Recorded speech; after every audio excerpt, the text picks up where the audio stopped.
Well, hi there, Virgo. I hope you made it through the eclipse season somewhat sane.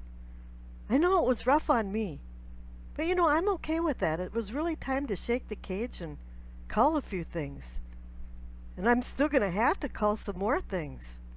I find it real interesting that it's a very complex process to gain simplicity. Now, the first eclipse was in Cancer.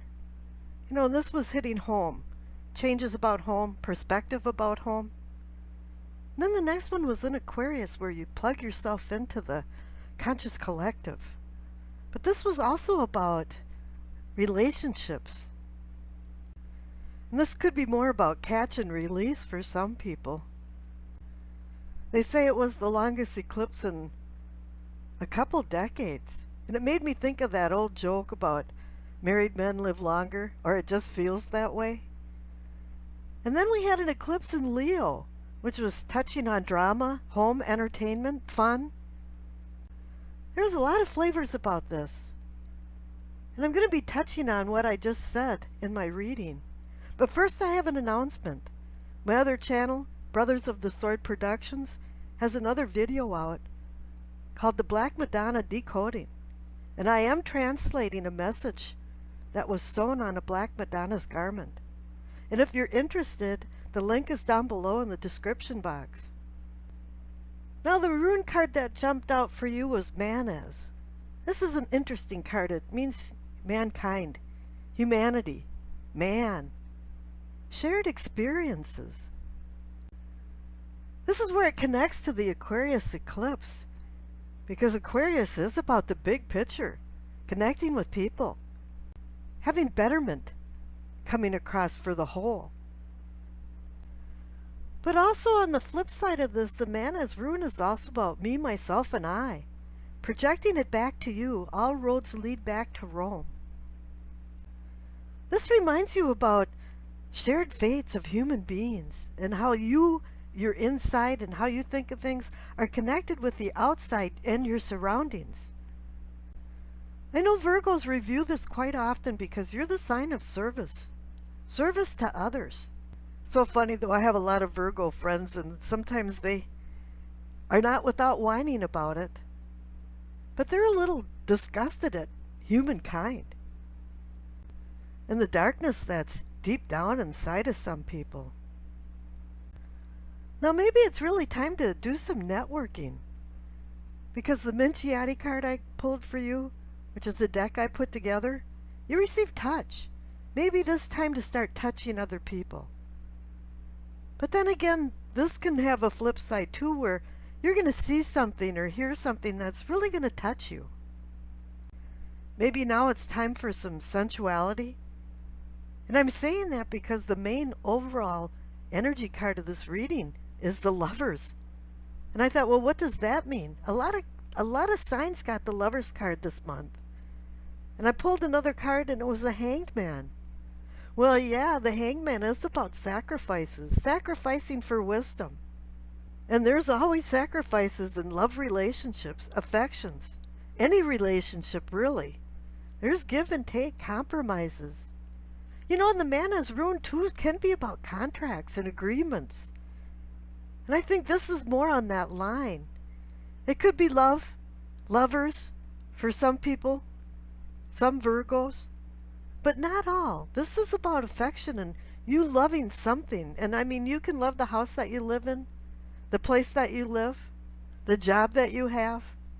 Whatever it is, there's going to be a sacrifice involved about it, but it's a good sacrifice. You got to go with the flow. Sometimes you just can't stop controlling the physical world around you. You just have to start giving a new perspective to it. Sometimes when bad things happen, laugh. Sometimes when good things happen, appreciate it. But if you oppose things and resist change, the Hangman is going to say that that's not a good thing.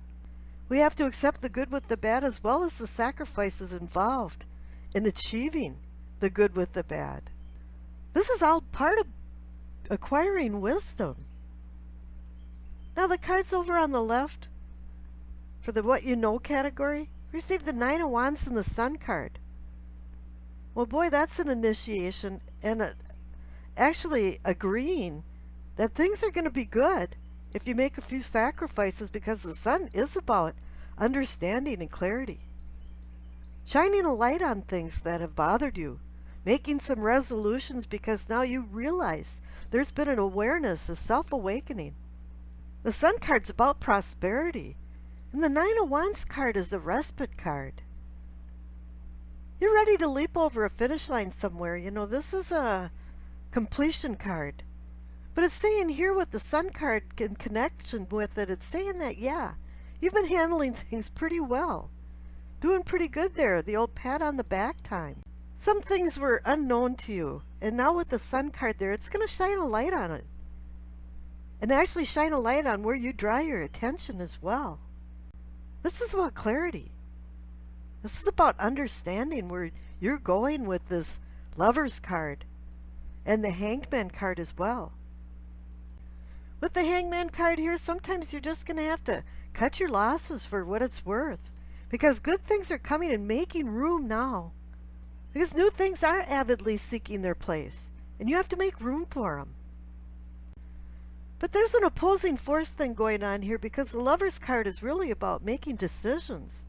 I think there's been a lot of indecision throughout this eclipse season. But then again, the Hangman is warning you, slow down a little bit. Maybe this isn't the right time to make a really big decision. It's kind of funny, there's going to be more opposing forces coming in about this in the reading. Now, the cards in the center for what is or can be yours, receive the Six of Cups and the Ten of Wands. You're the sixth reading I've done, and I've seen both those cards off and on in the readings I've just done. The Six of Cups is about memory, recollections, past lives. Maybe some things haven't been resolved love-wise in your past lives, or even your present life, because right now you're carrying a heavy load. Lately it's been wanting me to say when I see this card, heavy heart. Something from your past is going to walk into your present, and maybe even your future. It's a good thing, but don't idolize your past. Or don't make imaginations when things were bad that it was really good. I mean, we do have selective memory about what's happened in our experiences. Sometimes we idealize when we shouldn't. And other times we go back to the past because it was a comfortable place for us, which really signified home, comfort, safety, security. Now this really is turning out to be a love reading, because the cards next door to the Ten of Wands is the Two of Cups and the Two of Swords, both decision cards. The Lovers is a decision card too.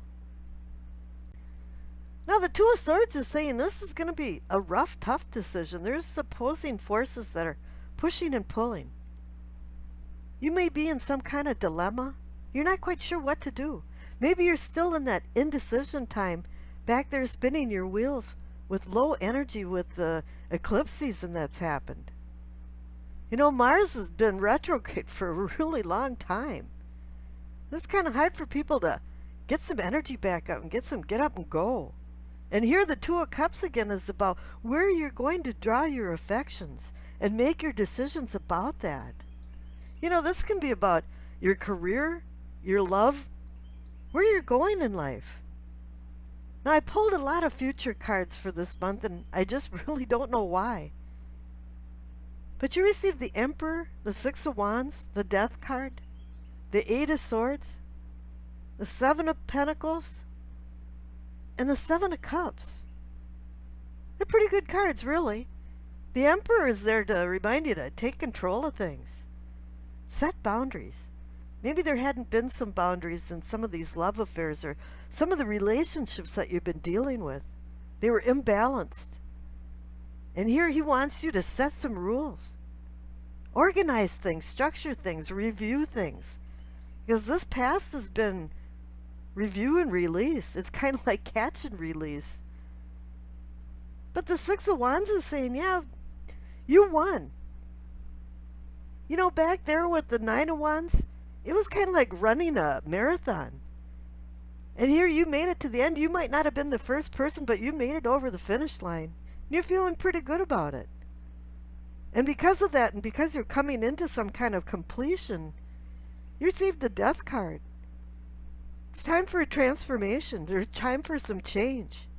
Time for you to accept change. And the Death card does beckon for closures. Shedding things that aren't serving you anymore. I think that's where the sacrifice is coming in with the Hanged Man. Some things maybe you don't want to give up. Claw marks on them while somebody's trying to pull them out of your hand. But really, it is time to change. And then what I'm saying, too, is the Eight of Swords is saying the same thing. You've been hanging on to some things. Oh, you could let go, but you didn't want to. But if you do, you have the Seven of Pentacles, which is a gestation card, saying you've sowed some seeds already. You sprinkled them around, and they're starting to sprout and grow. Now let them germinate and go on. Grow to maturity.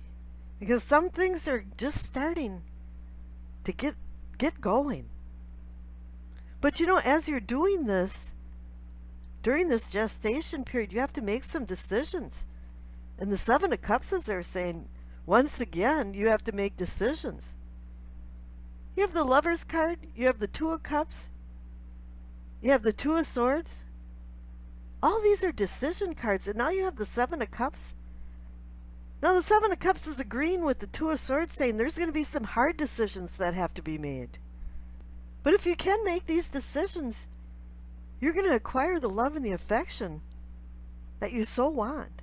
And I wish you acceptance, peace, and happiness.